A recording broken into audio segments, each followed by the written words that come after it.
राधे राधे। आप सभी का जो आप ही लोगों का चैनल है राधे सत्य चैनल में स्वागत है। आप लोग अपने घरों में सुरक्षित होंगे, ठीक प्रकार से होंगे। आपके ऊपर माँ लक्ष्मी की कृपा और सरस्वती की कृपा बनी रहे।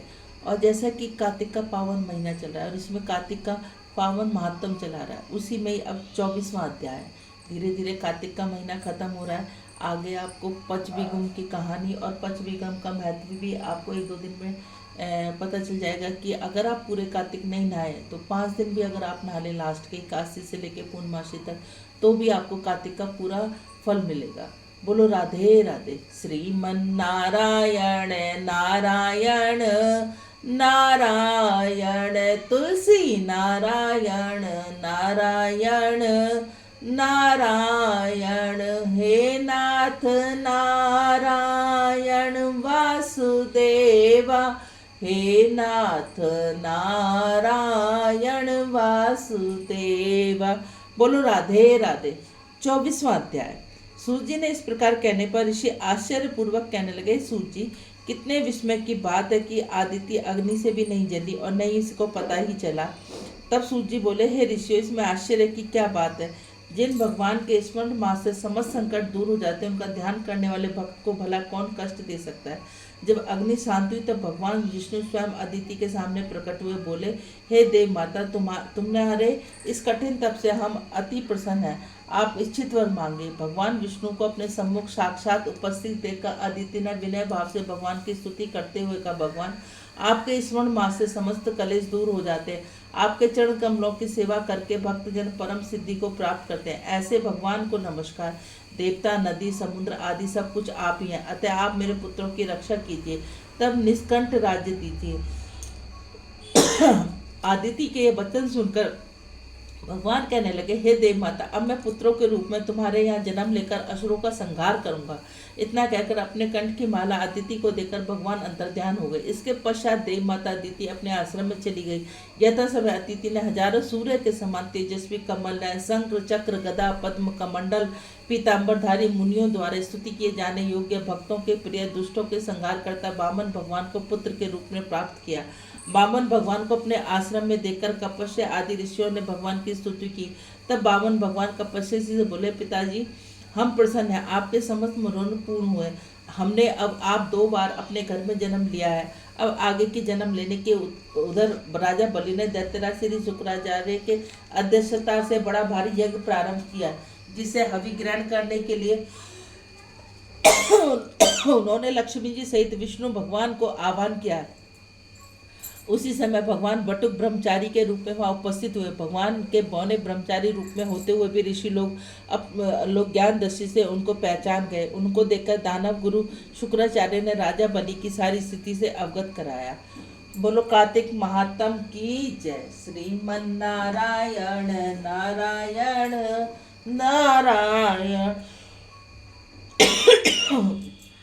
लक्ष्मी नारायण नारायण नारायण, हे नाथ नारायण वासुदेवा, हे नाथ नारायण वासुदेवा। 25वां अध्याय।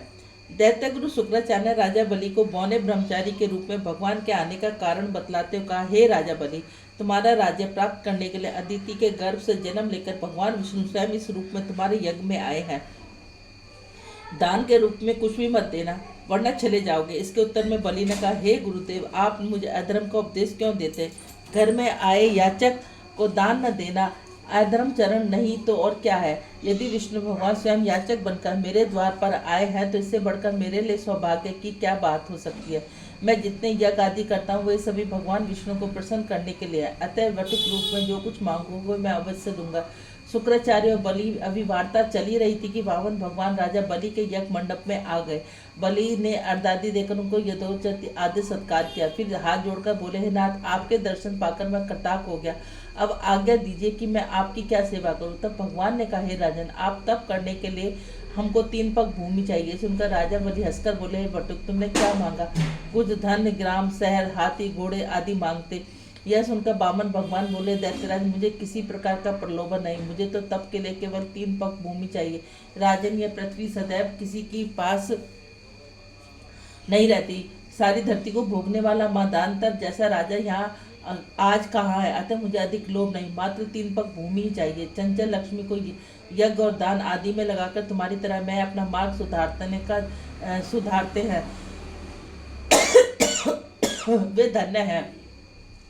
भूमि दान से उत्तम न कोई दान हुआ है न कोई आगे होगा, अतः हे दानवीर राजा मुझे मात्र 3 पग भूमि दे दीजिए।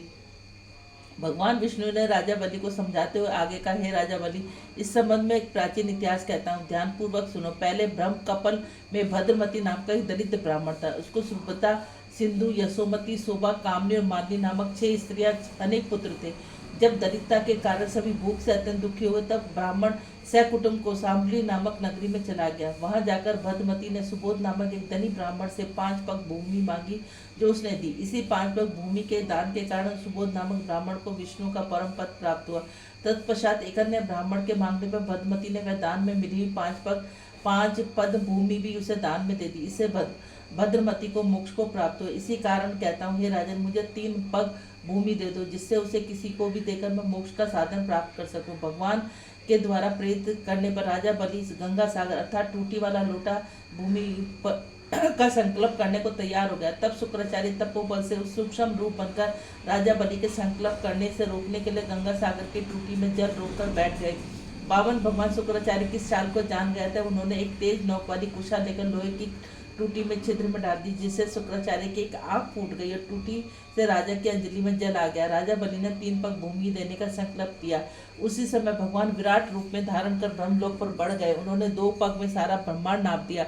भगवान के पांव से अंगूठे से ब्रह्मांड फूट गया और फूटे हुए मार्ग से पानी के अनेक स्रोत बहने लगे। भगवान विष्णु का पैर उसमें धुलता रहा।